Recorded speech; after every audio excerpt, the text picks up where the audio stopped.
तुला राशि वालों के लिए अभी का जो समय है, यानी कि साल का शुरुआती जो सप्ताह है, ये थोड़ा सा कठिन सा रहने वाला है। देखिए, आप लोग अगर देखेंगे तो आप लोगों के लिए नवम का स्वामी, दशम का स्वामी, एकादश का स्वामी ये ठीक ठाक स्थिति के अंदर नहीं बैठे हुए हैं, थोड़े से बिगड़े हालात में हैं। तीसरे भाव के अंदर बैठे हुए हैं, तो तीसरा भाव वैसे भी क्या है कि इतना अच्छा नहीं माना जाता, कि बहुत ज़्यादा मेहनत करवाता, परिश्रम करवाता। और कई बार ऐसा है, अगर ये भाव के अंदर कुछ इस तरह से युतियाँ बन जाएँ तो व्यक्ति को अपने प्रयासों का रिजल्ट भी नहीं मिलता है। ठीक है ना।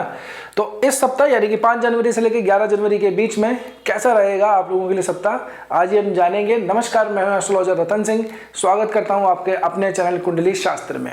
एक एक करके बात कर लेते हैं। तो आपने पहले तो ये देखा होगा कि यार क्या कोई गरीबी वाला, दरिद्रता वाला योग तो नहीं है ना। तो इसके बारे में बात करेंगे, लेकिन एक एक करके पहले इन चीज़ों को देख लेते हैं। सबसे पहले बिजनेस की बात करें तो व्यापार भाव का स्वामी मंगल बनता है। देखिए, सूर्य के पास में जब भी कोई ग्रह आता है अस्त हो जाता है, ठीक है ना। पास का मतलब लगभग 15 डिग्री के आसपास जब कोई ग्रह रहता है सूर्य से, तब वो अस्त हो जाता है। तो यहाँ पे मंगल तो ऑलरेडी अस्त चल ही रहे थे, बुध और जो शुक्र हैं वो भी अस्त हो गए हैं। और ये बुध और शुक्र की तो अमूमन जो डिग्री है वो बिल्कुल क्लोज के अंदर आ गई है। क्लोज का मतलब ऐसा है कि जितनी डिग्री पे सूर्य बैठे हैं लगभग उतनी ही डिग्री पे ये आ गए हैं, तो पूर्णतः अस्त ये दोनों ग्रह हो गए हैं। तो इसका भी प्रभाव आप लोगों के ऊपर पड़ने वाला है। इससे होता क्या है कि जो पॉजिटिव इंपैक्ट हमें मिलना चाहिए था वो हमें नहीं मिल पाता है, ठीक है ना।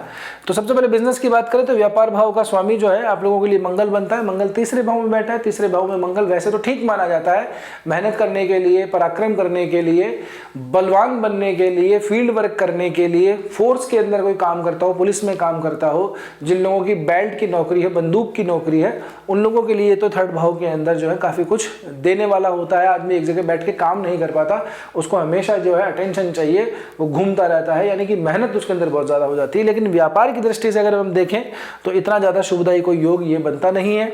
दूसरी बात, इन शुभ ग्रहों का, शुक्र का, बुध का भी कोई यहाँ से संबंध नहीं बन रहा है, ना दृष्टि संबंध बन पा रहा है, ठीक है ना। इसके बाद में गुरु की भी कोई दृष्टि यहाँ पे नहीं आती है। तो व्यापार में थोड़ा सा मंदा चल रहा होगा। हाँ, जिन लोगों का काम इस तरह का है कि जो इलेक्ट्रॉनिक्स का आइटम जो बेचते हैं या इलेक्ट्रिकल का काम करते हैं, वायरिंग का काम करते हैं, या उनसे संबंधित जो बनाने वाली कंपनी है उनके अंदर काम करते हैं, केबल वगैरह के अंदर काम करते हैं, या फिर जो लोग स्पोर्ट्स वियर यानी कि कपड़े की जो शॉप होती है उसमें स्पेशली स्पोर्ट्स के अगर कपड़े वगैरह बेचते हैं तो उन लोगों के लिए फिर भी थोड़ा बहुत ठीक है। और इसके अलावा ना सिर्फ स्पोर्ट्स के कपड़े वगैरह बल्कि स्पोर्ट्स के आइटम जैसे वॉच हो गई, शूज़ हो गए, कैप्स हो गए, बहुत सारे एसेसरीज आती हैं स्पोर्ट्स की, तो उनसे रिलेटेड भी जो कोई काम करते हैं उनके लिए फिर भी ठीक है। अदरवाइज ये जो अभी जो गोचर चल रहा है ये व्यापार की दृष्टि से तुला राशि वालों के लिए इतना ज़्यादा शुभदायी नहीं माना जा सकता। मतलब आपको एफर्ट बहुत ज़्यादा करने पड़ रहे हैं, रिजल्ट नहीं आ रहा है, थक गए हैं ऐसे एफर्ट करते करते, लेकिन क्या परिणाम जो अपेक्षित है वो अपेक्षित परिणाम आ नहीं रहा है। और खुद के अंदर भी काफ़ी कुछ ऐसा है कि कोशिश बहुत कर रहे हैं कि यार सब कुछ टाइम पे हो जाए, सब कुछ अच्छे से हो जाए, लेकिन चीज़ें हाथ से ऐसा लग रहा है कि फिसलती जा रही हैं, निकलती जा रही हैं, डिले आप लोगों के चलता जा रहा है। तो ये एक आप लोगों को समस्या हो रही होगी। करियर और जॉब की बात करें तो देखिए, करियर भाव का स्वामी चंद्रमा बनता है। अभी शुरुआत में 4 और 5 जनवरी को चंद्रमा अपनी ही राशि में आएंगे दशम भाव के अंदर, और 4-5 जनवरी का दिन आप लोगों के लिए स्पेशली थोड़ा सा ज़्यादा ठीक है, ना सिर्फ वर्किंग एनवायरनमेंट के लिए, वर्किंग बैलेंस के लिए, बल्कि कोई काम के अंदर अगर आपको कोई नई रिस्पॉन्सिबिलिटी लेनी हो तो वो भी आप लोगों को इन 4-5 तारीखों को ले लेना चाहिए, 5 और 6 जनवरी को। और दूसरी बात, अगर आप लोगों को कोई अप्रेजल चाहिए, ठीक है ना, तो वो भी ये तारीखें उसके लिए शुभदायी हैं। लेकिन उसके बाद में अगर बात करें तो चंद्रमा केतु से जा मिलेंगे। ये जो 11वां भाव है इसको सूर्य रूल करते हैं, जो कि आपके तीसरे भाव में बैठे हैं। हालांकि अपने से नवम पंचम का संबंध बनाते हैं, लेकिन फिर भी चंद्रमा और केतु की ये जो युति है ये व्यक्ति को थोड़ा सा इमोशनल डल कर देती है, लोनलीनेस व्यक्ति के अंदर ले आती है, भावनात्मक रूप से व्यक्ति थोड़ा सा ज़्यादा इंट्यूटिव हो जाता है, थोड़ा ज़्यादा इमोशनल हो जाता है, उसका इमोशनल डलनेस ऐसे समय में आती है। लेकिन एक चीज़ मैं आप लोगों को बता दूं, यदि आप लोगों का कोई ऐसा काम है जहाँ पे आपको किसी चीज़ के बारे में बारीकी चाहिए, कहते हैं ना बाल की खाल निकालना, तो फॉरेंसिक वगैरह के अंदर हो या फिर कोई म्यूजिक या फिर आर्टिस्टिक लाइन के अंदर हो, तो वहाँ पे ऐसे लोगों को ऐसे लगेगा बहुत ज़बरदस्त परफॉर्म बहुत करते हैं, है ना। मतलब जो सामान्य आदमी अपनी नॉर्मल अपनी लाइफ में नहीं देखता या नहीं कर पाता, ऐसी विजन, ऐसा विचार, ऐसी इंट्यूशन ऐसे लोगों की हो जाती है जब चंद्रमा केतु का मिलन होता है। तो यदि आपका कोई काम ऐसा इंस्पेक्शन से रिलेटेड है ना, या फिर कोई भी ऐसा कोई डिजाइन आप कर रहे हैं, या फिर कोई आपको समझ में नहीं आ रहा है किसी को कि यार ये प्रॉब्लम क्या आ रही है, ये काम बन क्यों नहीं रहा है, तो ऐसी स्थिति के अंदर आप जैसे लोगों की सहायता जरूर काम में आती है।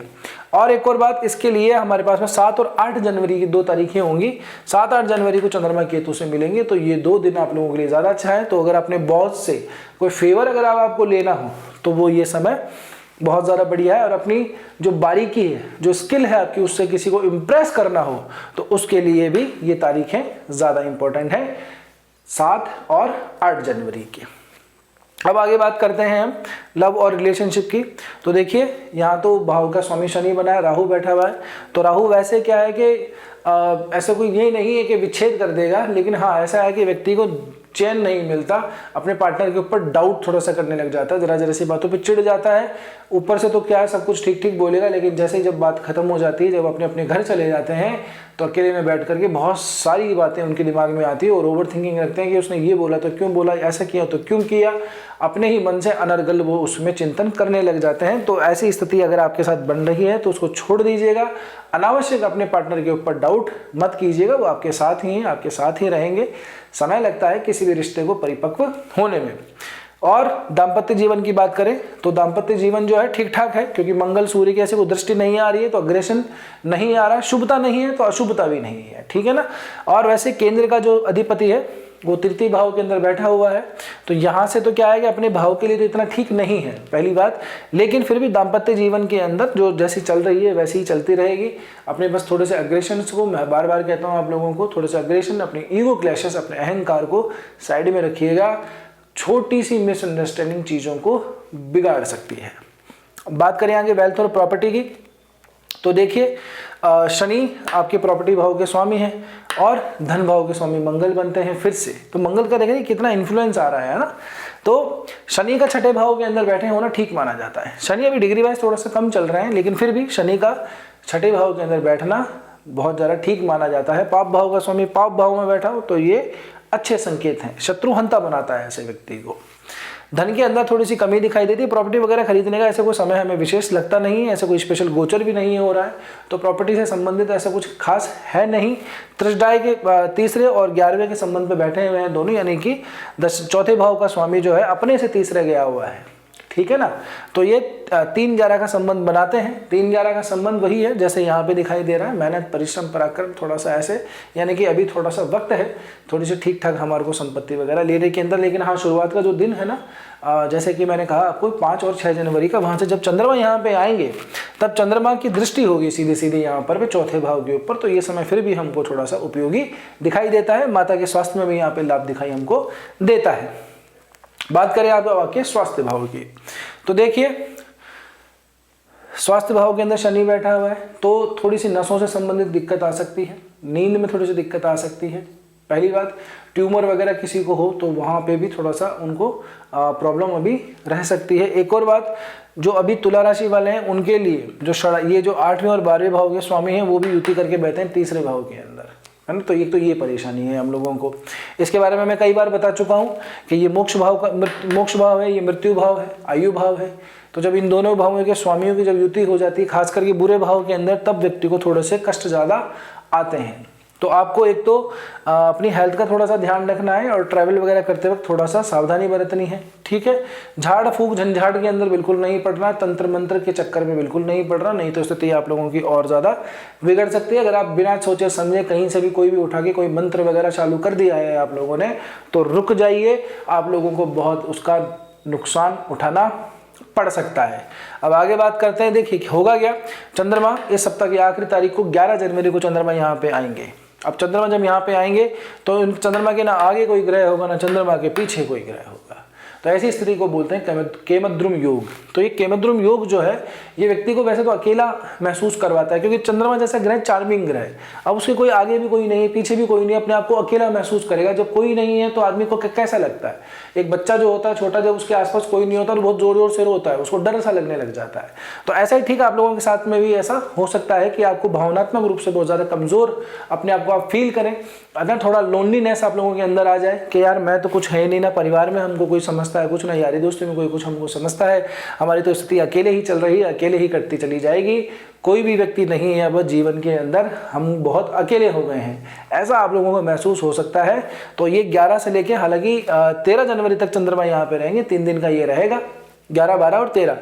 तो सप्ताह तो हमारे 11 तारीख तक का ही है, लेकिन फिर भी आप लोगों को बता दूं कि आने वाले मतलब 12 और 13 जनवरी को भी यहीं रहेगा। तो ऐसी स्थिति आप लोगों की आ सकती है। तो दोस्तों के साथ मिलिए, पार्टी करिए, घूमिए फिरिए, पार्टी का मतलब सात्विक पार्टी कीजिए, है ना। और अपनी फैमिली के साथ में थोड़ा टाइम बिताइए, नहीं तो आप लोगों को थोड़ा सा एकांकीपन महसूस हो सकता है, भावनात्मक रूप से आप कमजोर हो सकते हैं। ऐसी स्थिति के अंदर हमको ये योग भी दिखाई दे रहा है, 6ठे और 8वें और 12वें का। तो हो सकता है कि आप लोग थोड़ा सा टेंशन में रहें, डिप्रेशन में रहें, है ना। तो जिनको उम्र ज़्यादा हो गई, जिनको हाइपर टेंशन वगैरह की प्रॉब्लम है, जिनको हार्ट की प्रॉब्लम है, वो तो बहुत ज़्यादा सावधान रहें, फैमिली के साथ में टाइम स्पेंड ज़रूर से करें। अब बात करते हैं, देखिए एक चीज़ और मैं पहले आप लोगों को बता दूं कि आप लोगों की मेन पत्रिका के अंदर अब लगन कौन सा बनता है, कौन सा आप लोगों के ग्रह कहाँ पे बैठा हुआ है, कौन से ग्रह की महादशा चल रही है, किसका फिर अंतर चल रहा है, किसका प्रत्यंतर चल रहा है, ये सब चीज़ें जानना बहुत ज़्यादा ज़रूरी होता है जब हम किसी व्यक्ति की पर्सनल कुंडली का एनालिसिस करते हैं। तो यदि आपकी कोई प्रॉब्लम है, उसका सॉल्यूशन जानना चाहते हैं, तो आप जो ये व्हाट्सअप नंबर दिए गए हैं वहाँ पे संपर्क कर सकते हैं, या फिर हमारी वेबसाइट पे जाकर भी आप अपना अपॉइंटमेंट बुक करवा सकते हैं। अब एक बात करते हैं उपाय के लिए, आपको क्या उपाय करना चाहिए। तो तुला राशि वालों के लिए तो देखो, मैं एक उपाय आपको बता दूं जो पूरे साल ही करना है आपको। 1 दिन 2 दिन के अंदर किसी भी उपाय का कोई प्रभाव नहीं आता है, ठीक है ना। तो कंसिस्टेंसी मेंटेन करते हुए पूरे साल भर के लिए काम जरूर कर लीजिएगा। आपको करना कुछ नहीं है, अपने आसपास जो भगवान विष्णु हैं उनसे संबंधित जो नव अवतार हैं, उनमें से किसी भी एक भगवान का, यानी किसी भी एक अवतार का मंदिर आपके आसपास जरूर होगा। श्री राम जी का होगा, नरसिंह भगवान का होगा, परशुराम जी का होगा, श्री कृष्ण भगवान का होगा, किसी भी एक अवतार का, है ना, कोई मंदिर होगा। वहाँ पे जो आरती होती है प्रारंभ की, सुबह सुबह की होती है मंगला आरती, वहाँ से लेकर के कृष्ण भगवान के में तो हम शयन आरती तक 7 आरतियाँ करते हैं। किसी किसी मंदिर में 6 होती हैं, बाकी 7 आरतियाँ होती हैं। तो किसी भी एक आरती के अंदर आप सम्मिलित होना प्रारंभ कर दीजिए, बस इतना सा काम कर लीजिए। अपने रूटीन को थोड़ा सा मैनेज कीजिए, है ना। सुबह का जो रूटीन है उसको फॉलो कीजिए, आपको ये काम करना है। और मंदिर के अंदर एक आरती को आपको फॉलो करना है कि यार मुझे इस टाइम के अंदर आरती में जाना ही जाना है। और सुबह की कोशिश करेंगे तो आपका रूटीन भी बहुत ज़्यादा सेट हो जाएगा।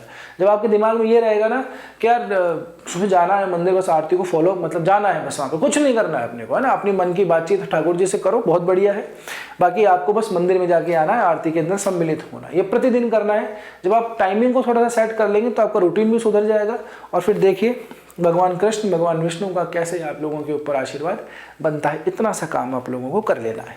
अब जब आप कमेंट करते हैं तो उसमें एक स्वाइप थोड़ा सा करेंगे तो एक उसमें हाइप का ऑप्शन आता है, तो हाइप जरूर दे देना है वीडियो को। लाइक तो आपने कर ही दिया होगा। एक और बात, 2026 आ गया है, साल ने अपने आप को अपग्रेड कर लिया है, तो आप भी अपने आप को अपग्रेड कर लीजिए। आप व्यूअर ही बन के बैठे हैं, सब्सक्राइब नहीं कर रहे हैं तो चैनल को सब्सक्राइब जरूर से कर लीजिएगा, है ना। और कैसा लगा है वीडियो ये कमेंट करके ज़रूर बताना है। आज के वीडियो में इतना ही, मिलते हैं अगले वीडियो में। तब तक के लिए स्वस्थ रहिए, मस्त रहिए, अपना और अपनों का ध्यान रखिए। जय श्री कृष्णा, जय श्री राम।